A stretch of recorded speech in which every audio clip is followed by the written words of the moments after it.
ചൈനയിൽ നിന്ന് അത്യാധുനിക കപ്പൽവേധ മിസൈലുകൾ വാങ്ങാനുള്ള ഇറാന്റെ നീക്കം അന്തിമഘട്ടത്തിലെന്ന് റിപ്പോർട്ട്. ഇറാനെ ലക്ഷ്യമിട്ട് അമേരിക്ക പശ്ചിമേഷ്യയിൽ നാവികസേനയെ വിന്യസിക്കുന്നതിനിടെയാണ് ഈ നീക്കം. CM-302 എന്നു പേരുള്ള സൂപ്പർസോണിക് മിസൈലുകളാണ് ഇറാൻ വാങ്ങുന്നത്. ഇത് ശബ്ദത്തേക്കാൾ വേഗമുള്ള മിസൈലാണ്. വിമാനവാഹിനികളെ വരെ മുക്കാൻ ശേഷിയുള്ള ലോകത്തിലെ ഏറ്റവും മികച്ച കപ്പൽവേധ മിസൈലാണിതെന്നും ചൈന അവകാശപ്പെടുന്നു. താഴ്ന്നു പറക്കുന്ന ഈ മിസൈലിനെ വെടിവെച്ചെടുക്കുക ദുഷ്കരമാണ്. 209 കിലോമീറ്ററാണ് മിസൈലിന്റെ ദൂരപരിധി. 2 വർഷം മുമ്പാണ് മിസൈലുകൾ വാങ്ങാൻ ചർച്ച ആരംഭിച്ചത്. കഴിഞ്ഞ വർഷം ജൂണിലെ ഇസ്രയേലി ആക്രമണത്തിന് പിന്നാലെ ഇറാനിയൻ അധികൃതർ ചർച്ചകൾ വേഗത്തിലാക്കി.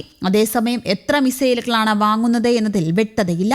അമേരിക്കയെ വെല്ലുവിളിച്ച് ഇറാനും മിസൈലുകൾ നൽകാനുള്ള അന്തിമ തീരുമാനം ചൈന എടുത്തിട്ടുണ്ടോ എന്നതിലും അവ്യക്തത തുടരുകയാണ്. യുദ്ധമുണ്ടാകുന്ന പക്ഷം അമേരിക്കയ്ക്ക് മേൽ ഇറാനു മേൽക്കൈ നൽകാൻ ഈ മിസൈലുകൾ സഹായിക്കുമെന്ന് ഇസ്രയേലിലെ ചില നിരീക്ഷകർ ചൂണ്ടിക്കാട്ടുന്നു. ഇറാനെ വരുതിയിൽ നിർത്താനുള്ള അമേരിക്കൻ ശ്രമങ്ങൾക്ക് മിസൈൽ പ്രതിസന്ധി സൃഷ്ടിക്കും. ബാലിസ്റ്റിക് മിസൈലുകളെയും ഉപഗ്രഹങ്ങളെയും വെടിവെച്ചിടാൻ കഴിയുന്ന ആയുധങ്ങളും ചൈനയിൽ നിന്ന് ഇറാൻ വാങ്ങാൻ ശ്രമിക്കുന്നുണ്ട്. ഇരു രാജ്യങ്ങളും തമ്മിലുള്ള ദീർഘകാല സഹകരണമാണ് ഇത് സംബന്ധിച്ച ചർച്ചകൾ സാധ്യമാക്കുന്നത്. 10 ദിവസത്തിനുള്ളിൽ ഇറാൻ ആണവ കരാറിൽ ഒപ്പിട്ടില്ലെങ്കിൽ അമേരിക്ക ആക്രമണം നടത്തുമെന്നാണ് പ്രസിഡന്റ് ട്രംപ് ഈ മാസം 19 പറഞ്ഞത്. ഇറാനെതിരെ ആഴ്ചകൾ നീളുന്ന യുദ്ധത്തിനാണ് അമേരിക്കൻ പദ്ധതിയെന്നും റിപ്പോർട്ടുകളിൽ പറയുന്നു. കഴിഞ്ഞ ജൂണിൽ ഇസ്രയേലും ഇറാനും തമ്മിൽ നടന്ന 12 ദിവസത്തെ യുദ്ധത്തിന് ശേഷമാണ് ഈ മിസൈൽ കരാറിനായുള്ള നീക്കങ്ങൾ വേഗത്തിലായത്. ഇറാൻ പ്രതിരോധ സഹമന്ത്രി മസൂദ് ഒറായി ചൈന സന്ദർശിച്ചതായും റിപ്പോർട്ടുകളുണ്ട്. ഈ മിസൈലുകൾ വിന്യസിക്കുന്നത് മേഖലയിലെ US നാവികസേനയ്ക്ക് വലിയ ഭീഷണിയാകുമെന്നും യുദ്ധമുഖത്തെ സ്ഥിതിഗതികൾ മാറ്റാൻ ഇതിന് ശേഷിയുണ്ടെന്നും ആയുധ വിദഗ്ധർ വിലയിരുത്തുന്നു.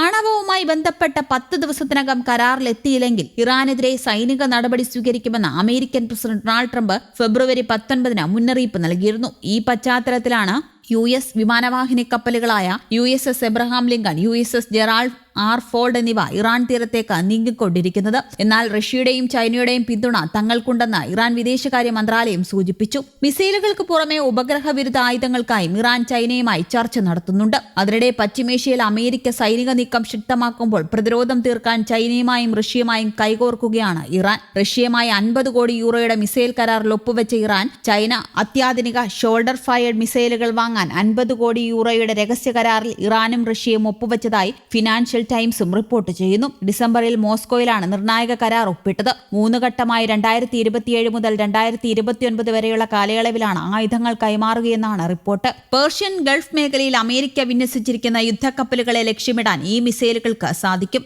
2 വർഷമായി ഈ മിസൈലുകൾക്കായി ഇറാൻ ചർച്ച നടത്തി വരികയാണ്. ഇവ ഇറാന് ലഭിച്ചാൽ അത് US നാവികസേനയ്ക്ക് വലിയ ഭീഷണിയാകുമെന്നും പ്രതിരോധ വിദഗ്ധർ പറയുന്നു.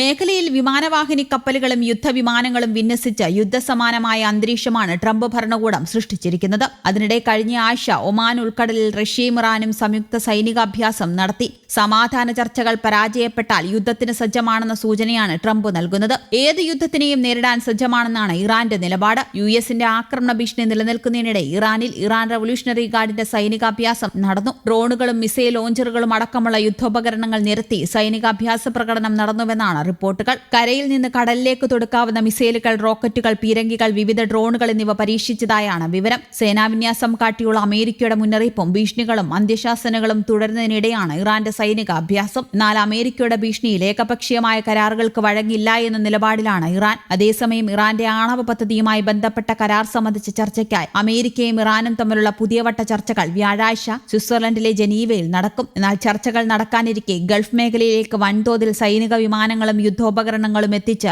US പ്രസിഡന്റ് ഡൊണാൾഡ് ട്രംപ് ഇറാനുമേൽ സമ്മർദ്ദം ശക്തമാക്കുകയാണ്. ഇതിന്റെ ഭാഗമായാണ് വിമാനവാഹിനി കപ്പലുകൾ കടലിൽ വിന്യസിച്ചിരിക്കുന്നത്. News desk Kerala Kaumudi.